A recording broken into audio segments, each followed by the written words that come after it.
Marcus Aurelius is remembered as one of the greatest Roman emperors to ever live. He ruled for nearly 20 years, starting in 161 AD. Yet his legacy extends far beyond the military and political achievements one might correlate to a man in his position. His longest-lasting influence is in his personal writings, compiled in the book Meditations. This text offers profound insights into Stoic philosophy and the human condition. Unlike most writings, Meditations is an intimate reflection of Marcus's thoughts that was never intended to be shared or published with anyone but Marcus himself. He wrote his ideas and contemplations about duty, virtue, and the nature of life to act as a foundation for Marcus to return to when he was faced with the hardships of everyday life. It is through this collection of journals and personal notes that Marcus's wisdom has been passed down through generations.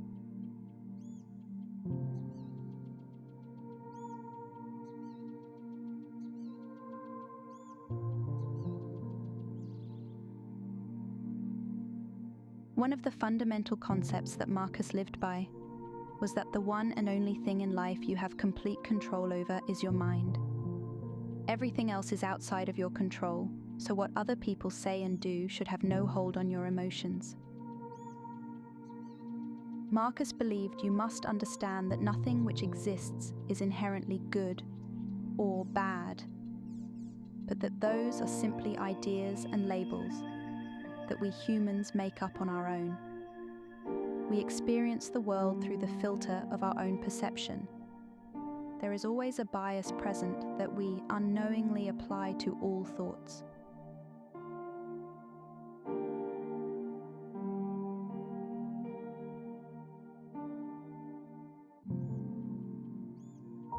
To look at something for what it truly is, not what you may think of it. This is the only way to find inner peace.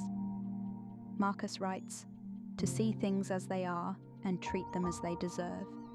Don't overlook this innate ability.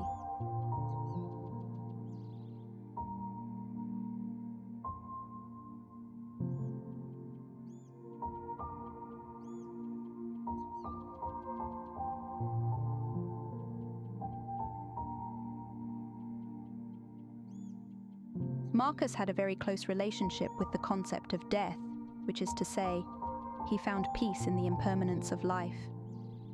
Our actions may have consequences that persist throughout our own lifetime, sure, but one day we will die, and with our death, all worries and troubles will also cease to exist.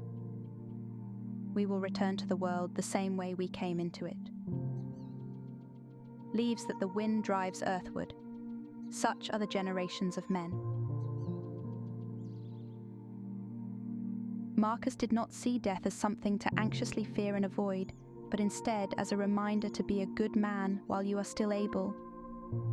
The world existed long before we did, and it will exist long after we are gone, and that it will be no better nor worse for creating us and letting us go.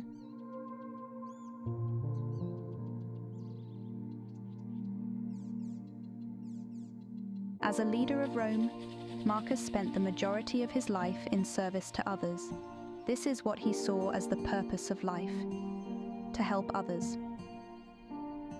This focus on community was part of what made him such a beloved emperor by both his peers and the citizens of Rome. Marcus wrote, "When you have trouble getting out of bed in the morning, remember that your defining characteristic, what defines a human being, is to work with others."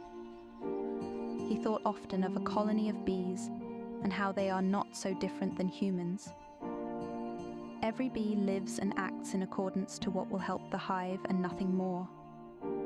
Seeing this, Marcus thought, why should we do anything different?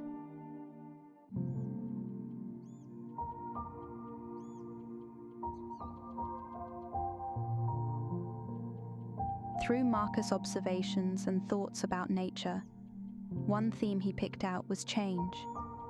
He reasoned that everything is a product of change, and everything will be changed. to transfer and alter matter into new forms, then to take that form and change it once more. This is the circle of life. Substance can neither be created nor destroyed, but through change it becomes something new. Marcus understood that nothing can exist without this process. He wrote, "Can you take a hot bath and leave the firewood as it was? Eat food without transforming it? Can any vital process take place without something being changed?" With this line of reasoning, Marcus did not see death as the end of one life, but instead as the beginning of another.